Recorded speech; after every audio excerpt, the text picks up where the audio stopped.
9 கோளும் ஒன்றாய் காண அங்கு கற்பகம் என்னும் கடவுளின் மெய்யில்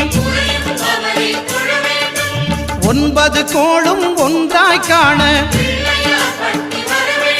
அங்கு கற்பகம் என்னும் கடவுளின் மெய்யில்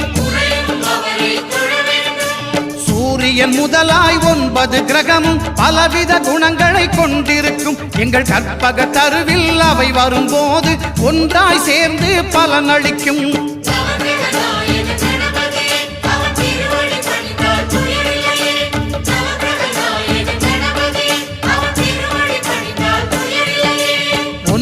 கோளும் ஒன்றாய் காண